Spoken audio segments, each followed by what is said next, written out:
2 ദിനവൃത്താന്തം 35 അധ്യായം.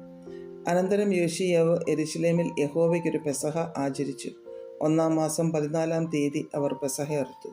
അവൻ പുരോഹിതന്മാരെ താന്താങ്ങളുടെ വേലയ്ക്ക് നിർത്തി യഹോവയുടെ ആലയത്തിലെ ശുശ്രൂഷയ്ക്കായി അവരെ ധൈര്യപ്പെടുത്തി. അവൻ എല്ലാ ഇസ്രായേലിനും ഉപാധ്യായന്മാരും യഹോവയ്ക്ക് വിശുദ്ധന്മാരുമായ ലേവ്യരോട് പറഞ്ഞത്: ഇസ്രായേൽ രാജാവായ ദാവീദിൻ്റെ മകൻ ശലോമോൻ പണിത ആലയത്തിൽ വിശുദ്ധ പെട്ടകം വെപ്പിൻ. ഇനി അത് നിങ്ങളുടെ തോളുകൾക്ക് ഭാരമായിരിക്കരുത്. നിങ്ങളുടെ ദൈവമായ യഹോവയെയും അവൻ്റെ ജനമായ ഇസ്രായേലിനെയും സേവിച്ചുകൊള്ളുവിൻ.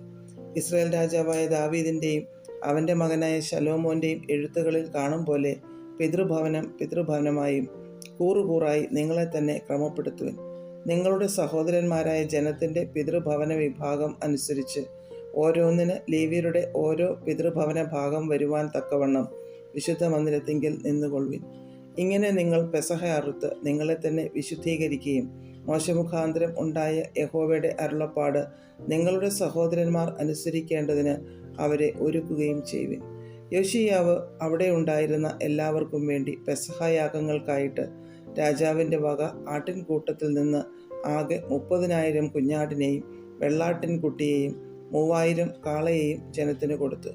അവൻ്റെ പ്രഭുക്കന്മാരും ജനത്തിനും പുരോഹിതന്മാർക്കും ലേവ്യർക്കും ഔദാര്യത്തോടെ കൊടുത്തു.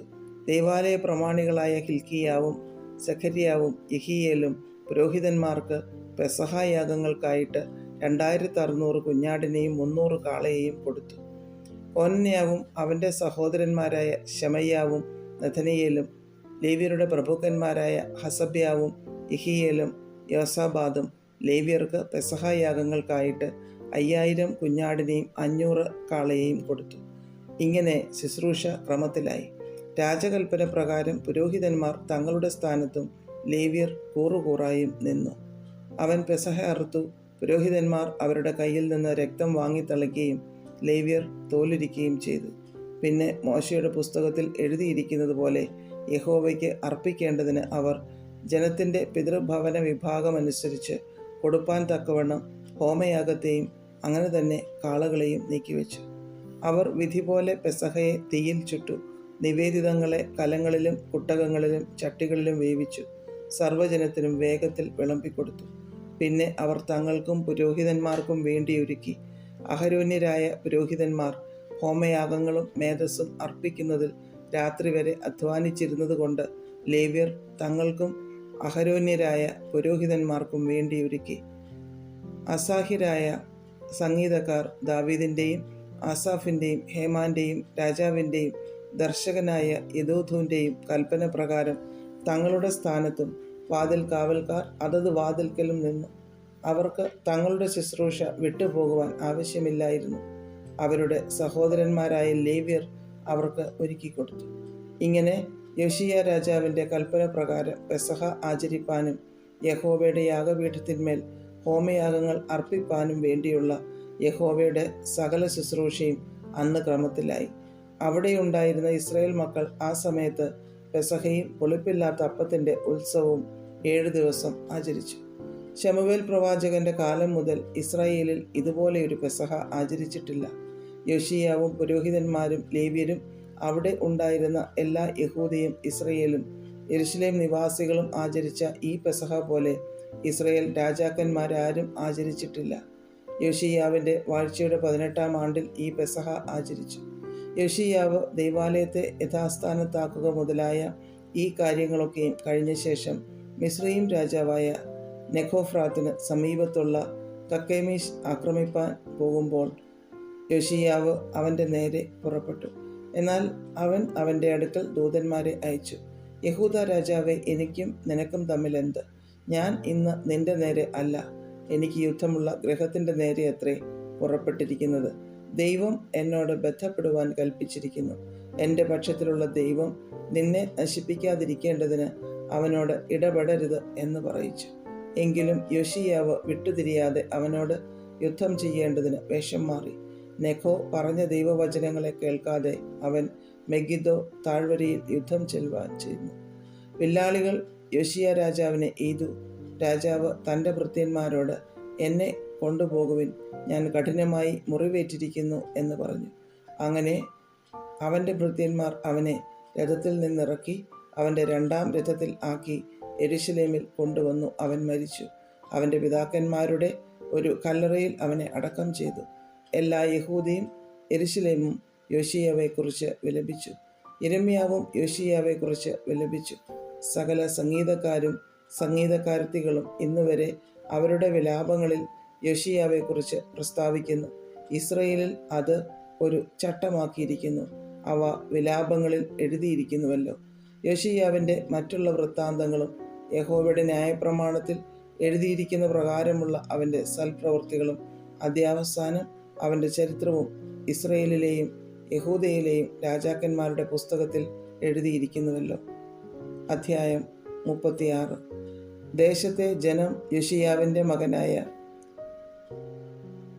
യെഹോവാഹാസിനെ കൂട്ടിക്കൊണ്ടുവന്നു അവനെ അപ്പന് പകരം യെരൂശലേമിൽ രാജാവാക്കി. യെഹോവാഹാസ് വാഴ്ച തുടങ്ങിയപ്പോൾ അവന് 23 വയസ്സായിരുന്നു. അവൻ 3 മാസം യെരൂശലേമിൽ വാണു. മിസ്രയീം രാജാവ് അവനെ യെരൂശലേമിൽ വെച്ച് പിഴുക്കി ദേശത്തു നിന്ന് 100 താലന്ത് വെള്ളിയും 1 താലന്ത് പൊന്നും പിഴ കൽപ്പിച്ചു. മിസ്രയീം രാജാവ് അവൻ്റെ സഹോദരനായ എല്യാക്കീമിനെ യഹൂദയ്ക്കും യെരൂശലേമിനും രാജാവാക്കി. അവൻ്റെ പേർ യഹോയാക്കീം എന്ന് മാറ്റി. അവൻ്റെ സഹോദരനായ യഹോവാഹാസിനെ നെഖോ പിടിച്ച് മിസ്രയീമിലേക്ക് കൊണ്ടുപോയി.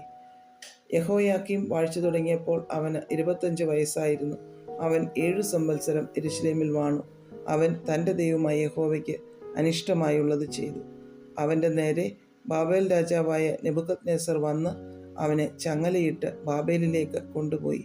നെബൂഖദ്നേസർ യഹോവയുടെ ആലയത്തിലെ ഉപകരണങ്ങളും ബാബേലിൽ കൊണ്ടുപോയി ബാബേലിൽ തൻ്റെ ദേവൻ്റെ ക്ഷേത്രത്തിൽ വെച്ചു.